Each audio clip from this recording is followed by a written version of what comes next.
अब किरण चौधरी जी तो सौदेबाजी करके टिकट बांटती हैं। दुष्यंत जी की मां के खिलाफ उन्होंने कमज़ोर व्यक्ति को टिकट दिलवाई और वहाँ से दुष्यंत चौटाला ने किरण चौधरी की मदद की। और अभय सिंह अपना धर्म निभाते तो निकलती गद्दारी, राज्यसभा की सीट कांग्रेस जीतती, यानी विपक्ष जीत जाता। नेता कर लेते हैं सौदेबाजी, बहुत करते हैं। किरण जी तो हर बार करती हैं, इस बार भी विधायक बनी थी तो सौदेबाजी से विधायक बनी थी। क्यों कटेगी भी टिकट?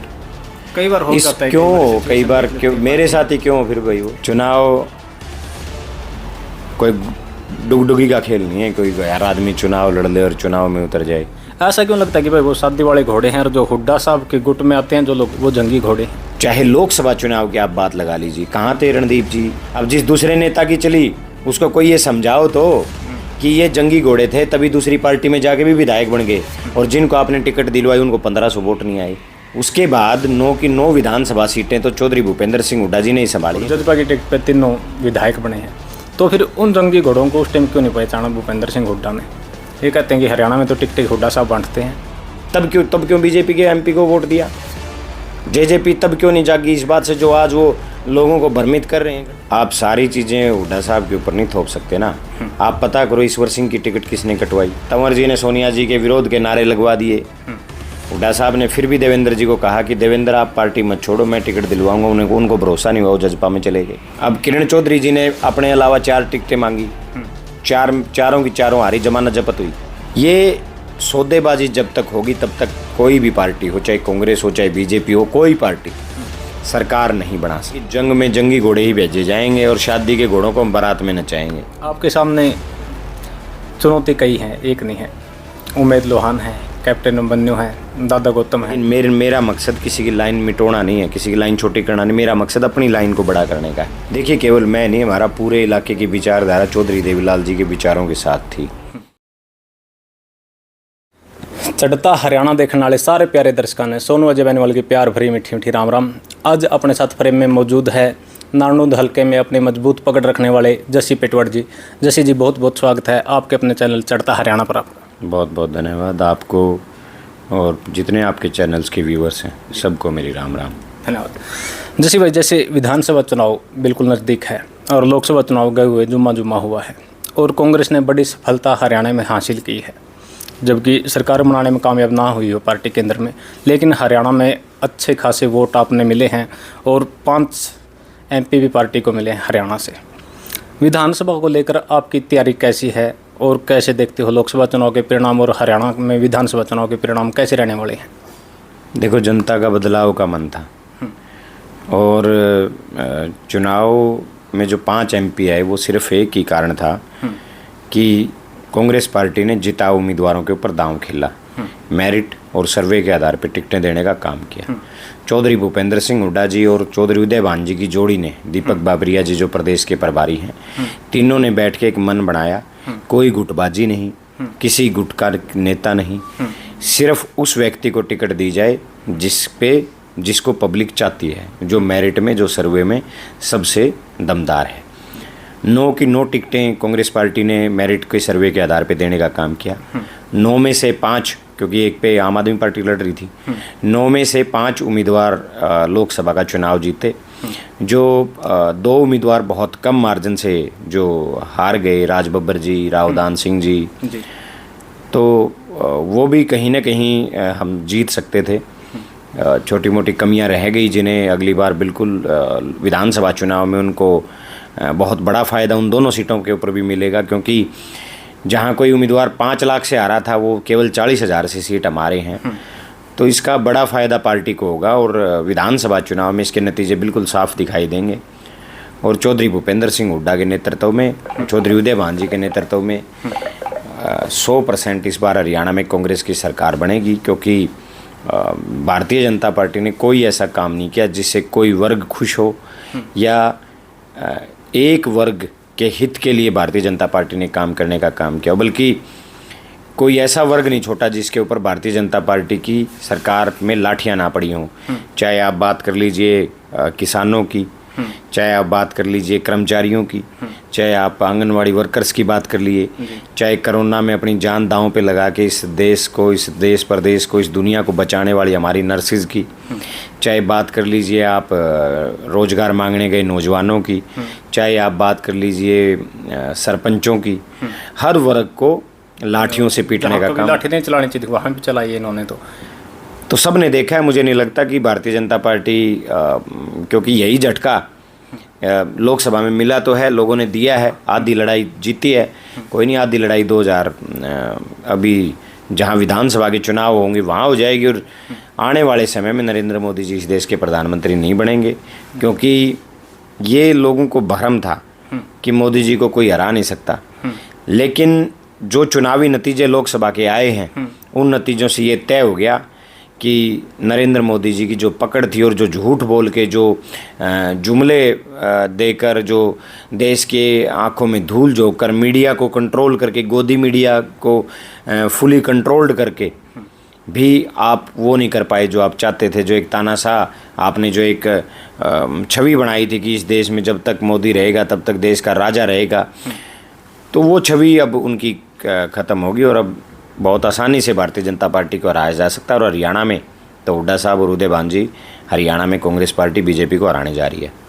जैसे गुट बन रहे हैं कांग्रेस में हरियाणा लेवल पर, एक एसआर के गुट है कि निकाल दी है, हुड्डा साहब के प्रेशर में कहते हैं कि चली गई, भविष्य का खतरा था हुड्डा साहब के होते हुए।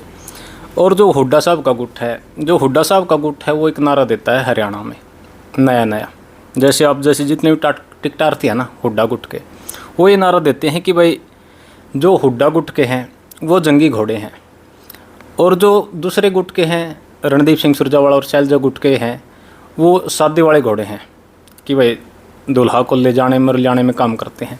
ऐसा क्यों लगता है कि भाई वो सादी वाले घोड़े हैं और जो हुड्डा साहब के गुट में आते हैं जो लोग वो जंगी घोड़े हैं? नहीं, ये तो पब्लिक तय करती है ना, ये तो पब्लिक का पैमाना है कि वो किसे तो जंगी घोड़े मानती है, वो किसे शादी के घोड़े मानती है। और जंगी घोड़े वो हैं जो फील्ड में लोगों के बीच रहते हैं, केवल चुनाव के 3-4-6 महीने आके लोगों में ये बताते हैं कि मैं फलाना हूँ, मुझे पहचानो, मुझे वोट देने का काम करो। वो हैं शादी वाले घोड़े।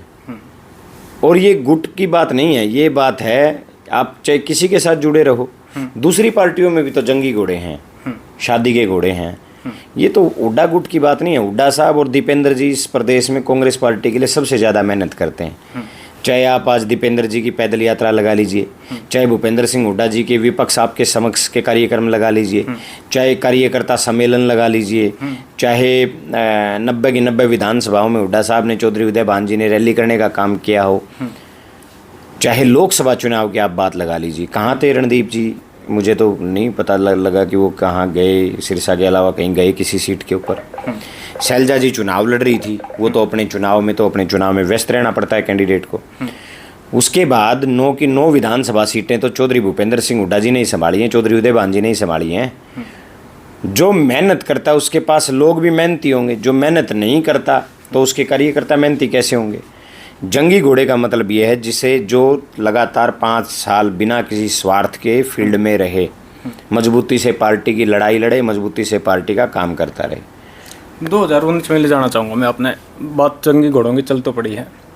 देवेंद्र बबली टोहाना से जंगी घोड़े थे, जबकि वो जज्बा की टिकट पर भी जीतने में कामयाब रहे। चौधरी ईश्वर सिंह वो भी कांग्रेस में थे, उनकी भी टिकट कटी, जंगी घोड़े थे, वो भी चुनाव जीते। रामकरण काला शाहबाद से वो भी जंगी घोड़ा थे, वो भी चुनाव जीते। और जज्बा की टिकट पर तीनों विधायक बने हैं। तो फिर उन जंगी घोड़ों को उस टाइम क्यों नहीं पहचाना भूपेंद्र सिंह हुड्डा ने? ये कहते हैं कि हरियाणा में तो टिकट हुड्डा साहब बांटते हैं। नहीं, आप सारी चीज़ें हुड्डा साहब के ऊपर नहीं थोप सकते ना। आप पता करो ईश्वर सिंह की टिकट किसने कटवाई? अरे चौधरी भूपेंद्र सिंह हुड्डा जी ने तो उनको कांग्रेस में शामिल कराया था। काला शाहबाद वाले को अशोक अरोड़ा जी के साथ हुड्डा साहब ने कांग्रेस में शामिल कराया था और टिकट दोनों की पैरवी हुड्डा साहब कर रहे थे। नहीं चली, दोनों जगह किसी दूसरे नेता की चल गई। अब जिस दूसरे नेता की चली उसको कोई ये समझाओ तो कि ये जंगी घोड़े थे, तभी दूसरी पार्टी में जाके भी विधायक बन गए, और जिनको आपने टिकट दिलवाई उनको 1500 वोट नहीं आई।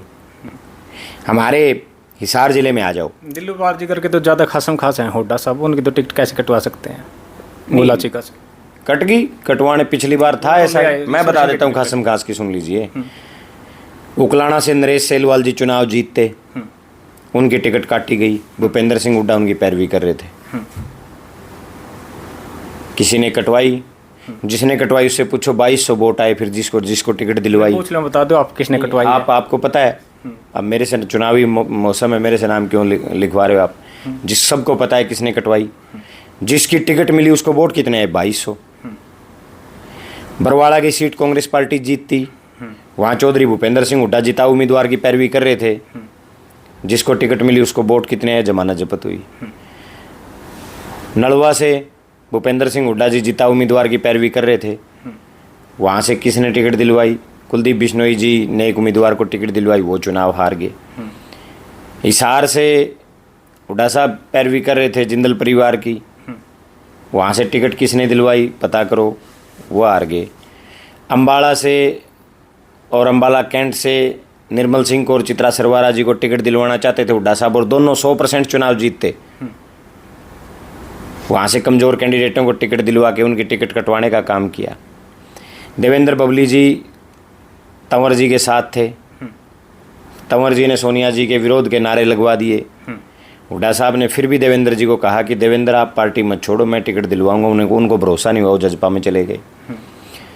15 से ज़्यादा टिकटें भूपेंद्र सिंह हुड्डा जी की कटी, क्योंकि उस टाइम ईमानदारी की बात यह, कांग्रेस को भी भरोसा नहीं था कि हम सरकार बना सकते हैं या नहीं, हम इस पोजीशन में हैं या नहीं। हुड्डा साहब कहते रहे कि हम अच्छे उम्मीदवारों को टिकट देंगे तो चुनाव जीत जाएंगे, 30 सीटें हम जीतने की पोजीशन में बैठे हैं, जोर लगाएंगे तो हम 40 तक पहुँचेंगे और राज बना लेंगे। लेकिन ना पार्टी का हाईकमान को भरोसा हुआ, और कुछ ऐसे स्वार्थी लोगों ने, अब किरण चौधरी जी ने अपने अलावा 4 टिकटें मांगी, चारों की चारों हारी, जमानत जब्त हुई, 5000 वोट नहीं आए 4 कैंडिडेटों को। अब किरण चौधरी जी तो सौदेबाजी करके टिकट बांटती हैं कि मैं उस व्यक्ति को टिकट दूं जो तोसाम विधानसभा में मेरे वोट मांगेगा। नेता कर लेते हैं सौदेबाजी, बहुत करते हैं। किरण जी तो हर बार करती हैं, इस बार भी विधायक बनी थी तो सौदेबाजी से विधायक बनी थी। पूछो आप, दुष्यंत जी की माँ के खिलाफ उन्होंने कमज़ोर व्यक्ति को टिकट दिलवाई, और वहाँ से दुष्यंत चौटाला ने किरण चौधरी की मदद की। ये सौदेबाजी जब तक होगी तब तक कोई भी पार्टी हो, चाहे कांग्रेस हो चाहे बीजेपी हो, कोई पार्टी हो, सरकार नहीं बना सकती। सरकार बनेगी तो सिर्फ जिताऊ उम्मीदवार आपकी सरकार बना के दे सकते हैं। आप पब्लिक के आदमी को टिकट दो, जो जनता में रहता हो, जो जंगी घोड़ा हो, आप उसको टिकट दो। अभी सुना आपने राहुल गांधी जी का बहुत बड़ा बयान था पिछले दिनों कि हमारी पार्टी क्या करती है, कई बार जंग में शादी के घोड़ों को उतार देती है। सुना ना आपने? तो राहुल गांधी जी ने स्पष्ट कहा है कि जंग में जंगी घोड़े ही भेजे जाएंगे और शादी के घोड़ों को हम बारात में नचाएंगे। तो जंग में जंगी घोड़े जाएंगे तो सेना जीतेगी 100%, और जंग में अगर शादी के घोड़े भेजोगे तो जीतेगा कौन? वो घोड़े भी मरेंगे और सेना भी मरेगी। जैसे नरेंद्र की बात करते हैं जैसे जी, आपके सामने चुनौती कई हैं, एक नहीं है। उमेद लोहान है, कैप्टन अभिमन्यु है, दादा गौतम है।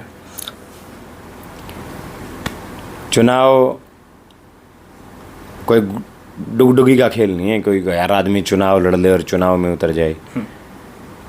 चुनाव तो वही लड़ सकता है, राजनीतिक व्यक्ति के पास 2 चीज़ें होनी बहुत ज़रूरी हैं, जिगरा और मेहनत करने का दम। हर किसी के बस की बात नहीं है चुनाव लड़ना। कैप्टन साहब तो सर्वे ही बरवाड़ा हल्के से करवा रहे हैं, जींद और बरवाड़ा का सर्वे करवा रहे हैं, पता करवा रहे हैं, और नारनून छोड़ने की तैयारी में। अच्छा। दूसरी जिन चुनौतियों की आप बात कर रहे हो, उन चुनौतियों का कोई, मुझे नहीं लगता कोई जनाधार पब्लिक के बीच है। जनता समझदार है। भूपेंद्र सिंह हुड्डा जी के नाम पे कांग्रेस पार्टी को वोट मिलेगा। चौधरी भूपेंद्र सिंह हुड्डा जी, चौधरी उदयभान जी, जिसको अपना आशीर्वाद देंगे वो चुनाव जीतेगा। चुनौतियाँ तो श्री कृष्ण जी भगवान का अवतार थे, हर रोज़ उनके सामने थी। श्री राम जी भगवान का अवतार थे, उनके सामने थी चुनौतियाँ। चुनौतियाँ हर व्यक्ति के सामने होती हैं। चुनौतियाँ नरेंद्र मोदी के सामने हैं, चुनौतियाँ राहुल गांधी जी के सामने हैं, चुनौतियाँ भूपेंद्र सिंह हुड्डा जी के सामने हैं। लेकिन असली वही है जो हर चुनौती से लड़ते हुए मजबूती के साथ खड़ा होकर ईमानदारी के साथ आगे बढ़ता रहे। मैं हमेशा कोशिश करता हूँ कि अपनी लाइन बड़ी करने की। कुछ लोग कोशिश करते हैं मेरी उस लाइन को मिटाने की, मैं अपनी लाइन को बड़ी करने की कोशिश करता हूँ। बहुत सारे नेता तो यहाँ सिर्फ मुझे टारगेट करके चीज़ें करते हैं कि वो ये कर रहा है, उसको ये से नुकसान होगा, वो ये करो। लेकिन मेरा मकसद किसी की लाइन मिटोना नहीं है, किसी की लाइन छोटी करना नहीं। मेरा मकसद अपनी लाइन को बड़ा करने का है, और वो मैं कर रहा हूँ। चुनौती लड़ूंगा तो चुनौतियों से पार पाऊंगा, बैठ जाऊंगा तो चुनौतियाँ बढ़ जाएंगी। अगर आपका जो बैकग्राउंड रहा है ना, वो इनेलो का रहा है, अगर मैं गलत नहीं हो तो 2019 में आपने चुनाव भी लड़ा है नारनौंद हल्के से। जो विचारधारा हमेशा कांग्रेस के खिलाफ लड़ी है और बड़ी मजबूती के साथ, क्योंकि इनेलो का तो मुकाबला ही कांग्रेस के साथ होता था, उस विचारधारा को छोड़ करके एकदम से उस विचारधारा में चले जाना जिसके खिलाफ हमेशा इनेलो या जस्सी पेटवाड लड़े हैं, तो एडजस्ट कैसे हो जाता है ये सब? देखिए, केवल मैं नहीं, हमारा पूरे इलाके की विचारधारा चौधरी देवीलाल जी के विचारों के साथ थी। पूरा इलाका चौधरी देवीलाल के विचारों से प्रभावित था और लगातार हार में जीत में हर वक्त चौधरी देवीलाल जी का साथ निभाने का काम किया। अवसर ऐसा आया कि पार्टी और परिवार में झगड़ा हुआ, झगड़े की वजह से कार्यकर्ताओं को पीछना पड़ा और 95% कार्यकर्ता नेता पार्टी छोड़ के चले गए। मैं तब भी मजबूती के साथ INLD के साथ खड़ा रहा। युवा के प्रदेश अध्यक्ष भी थे आप उस टाइम? तो मैंने चुनाव लड़ा, मजबूती के साथ चुनाव लड़ा, जो लोगों ने दिया स्वीकार किया। उसके बाद जब ये महसूस हुआ कि नहीं, भारतीय जनता पार्टी के जो कुशासन है, भारतीय जनता पार्टी जो जात पात और धर्म की जो राजनीति कर रही है, भारतीय जनता पार्टी ग्रामीण इलाके को बर्बाद करते हुए शिक्षा को, स्कूलों को बंद कर रही है और गांव में फौजी पुलिस में ज़्यादा लोग लगते हैं। 5 साल 5.5 साल से ना कोई पुलिस की भर्ती हुई है, फौजियों को अग्निवीर बना दिया गया है और परमानेंट भर्ती कर नहीं रहे हैं, ठेके प्रथा चला दी है, किसानों को एक तरफा से बर्बाद किया जा रहा है, बाबा साहब के संविधान को कुचला जा रहा है दिन बर दिन। तो मन में एक विचार आया कि अब उसका साथ देंगे जो भारतीय जनता पार्टी को इस प्रदेश से इस उखाड़ने का काम कर सकता है। ईमानदारी से कहूँ तो पहला ही विचार चौधरी भूपेंद्र सिंह हुड्डा जी के बारे में आया कि अगर भारतीय जनता पार्टी से कोई व्यक्ति सही मायने में लड़ रहा है और भारतीय जनता पार्टी को कोई व्यक्ति हरा सकता है तो उसका नाम चौधरी भूपेंद्र सिंह हुड्डा है। दीपेंद्र सिंह हुड्डा जी के साथ मिलके मैंने वो सपना देखा कि इस भारतीय जनता पार्टी को इस हरियाणा प्रदेश की धरती से उखाड़ना है।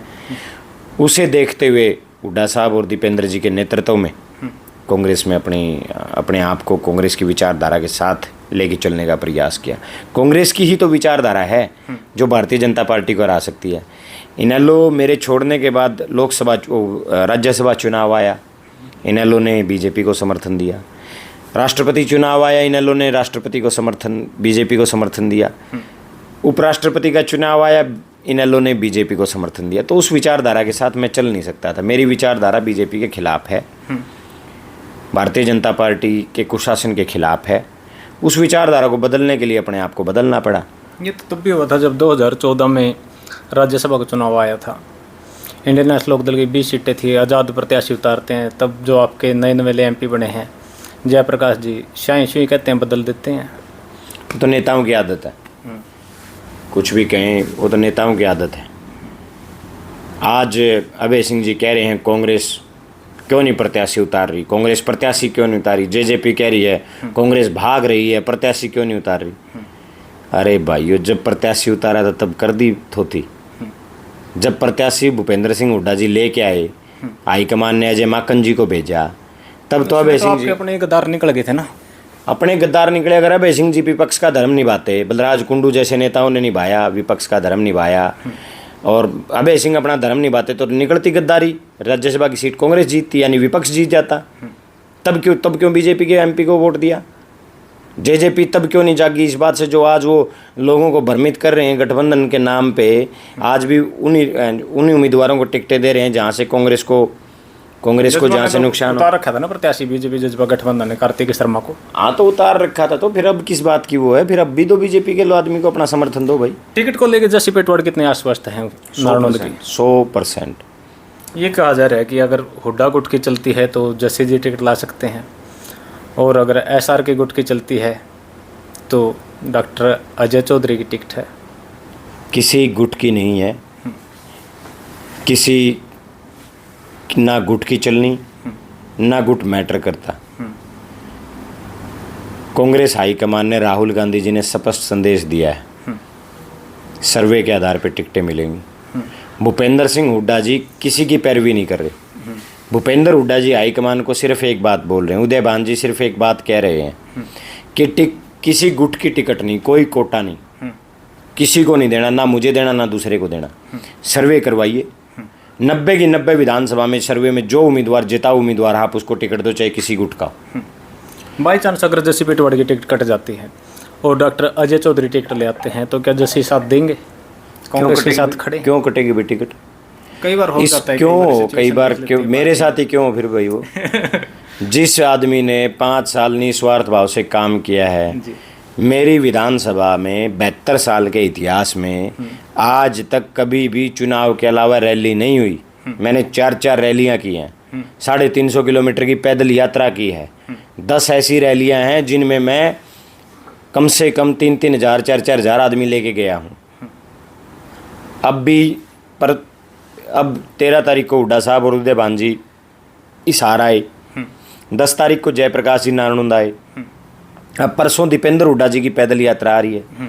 जब हम जी जान लगा के सारे काम हम कर रहे हैं, आप कैसे कह सकते हो कि कोई व्यक्ति टिकट जिसने ना कभी किसी प्रदर्शन में हिस्सा लिया हो, ना कभी कांग्रेस के लिए एक आदमी जोड़ने का काम किया हो, और तो और सबसे बड़ी बात नज़दीक जिस व्यक्ति ने लोकसभा चुनाव में भी बीजेपी के साथ धोखा देने का काम किया, रणजीत सिंह के वोट मांगने का काम किया हो, जयप्रकाश के लिए सिंगल मिनट कोई व्यक्ति चुनाव में ना आया, उसको टिकट पार्टी कैसे देगी भाई?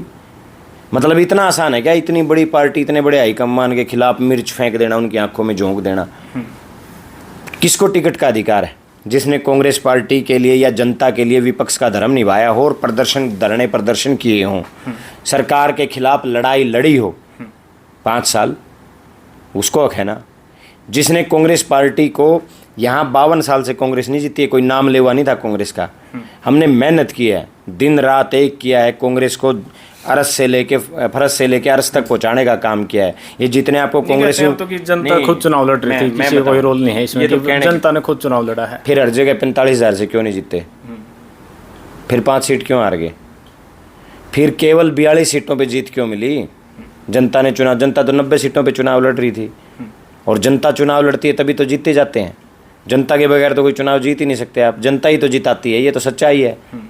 इसमें कोई दोहराई थोड़ी है कि भाई जनता चुनाव नहीं जिताती, जनता ही जिताती है। मेरा लास्ट सवाल आपसे, किसी का प्रोग्राम हो, भूपेंद्र हुड्डा का हो, दीपेंद्र का हो, जयप्रकाश जेपी का हो, उदय भान जी का हो, चाहे हिसार में प्रोग्राम हो, चाहे कहीं भी हो, भीड़ जस्सी जी लेके जाते हैं। कारण अब निस्वार्थ भाव से पार्टी की सेवा करते हैं। वो नंबरियों में तो है नहीं, नंबर बनाने तो आते नहीं। जो जिम्मेवारी लगा दी अपने नेताओं ने, मैं चौधरी जयप्रकाश जी के नेतृत्व में, वही मुझे हुड्डा साहब के पास लेके गए थे, मेरे पिता तुल्य हैं। एक बार उनका आदेश मेरे लिए आ जाता है तो मैं सोचता हूँ भाई अपने पिता का आदेश आ गया है, अपने जी जान से अपनी मेहनत करनी है।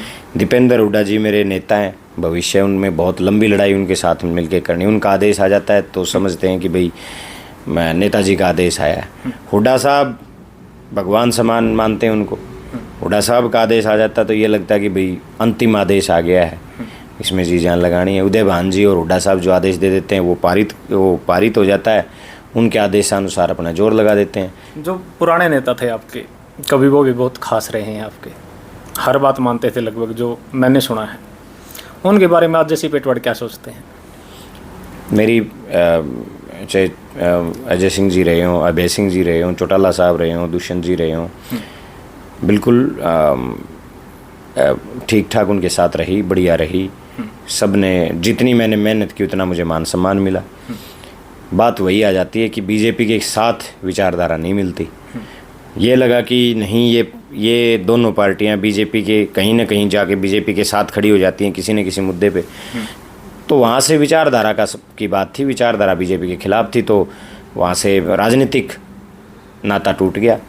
और ये है कि भी ना मेरी कोई किसी से नाराज़गी, ना मेरी किसी से दुश्मनी, और राजनीतिक संबंध थे 4 पीढ़ियों के।